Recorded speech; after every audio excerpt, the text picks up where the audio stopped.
All right, so the coolest girl in pop music right now has to be Charli XCX, and you may know her as being the girl that wrote and was featured on Iconopop's massive hit, I Love It, or you may know Charli's own song, You, Ha Ha Ha. Well, she's representing girl power in a whole new way in 2013, and I got a chance to hang out with her.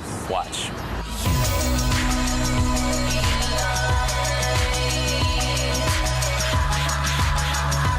So let's talk True Romance. Let's. This bad boy took a while to come out, right? This is a long time in the making.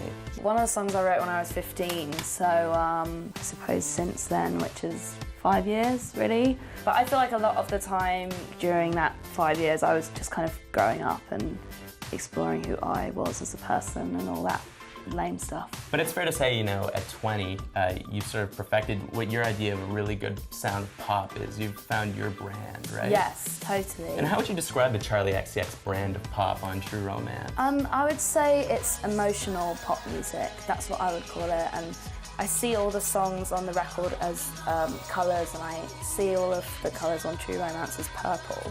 So I'd say it was like purple pop music or emotional pop music. What is special about purple? What does purple represent? Well, I think it represents emotion and bruises and passion, and I think that's what's in my record.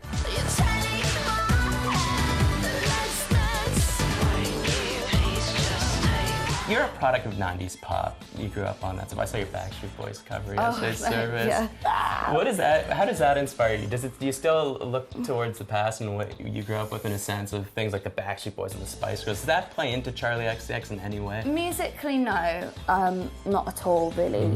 Musically, it's more kind of 80s inspired. A lot of my favourite music videos are by the Spice Girls, like Say You'll Be There is my favourite ever music video by them. And I also love, like, the teenage girl inside me still loves Aqua's Barbie Girl video. And, you know, ahead of its time. Yeah, right? And also, like, movies. You know, I'm, like, obsessed with movies. You're a movie buff. Well, hardly a buff, but I'm obsessed with movies from the 90s, like Clueless and The Craft.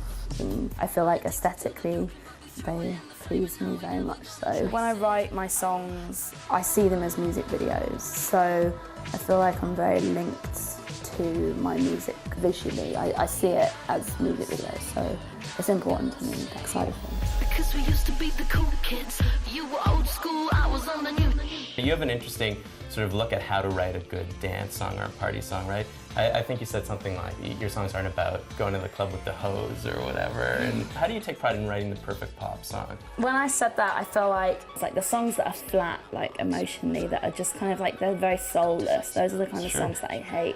Whereas, like, I feel like Robin is like a perfect example of, you know, she makes like these dance floor kind of smashers, but I want to cry to them. Like, I actually cried at a Robin gig once when, like, on Dancing on My Own, everyone else was like losing their mind, and I was like, oh my god. Her songs are so emotional, and I feel like that's what makes any song good, you know, like power and emotion. And Charli, thank you so much for hanging out with us. I appreciate it. Thanks so much for talking to me. Cool.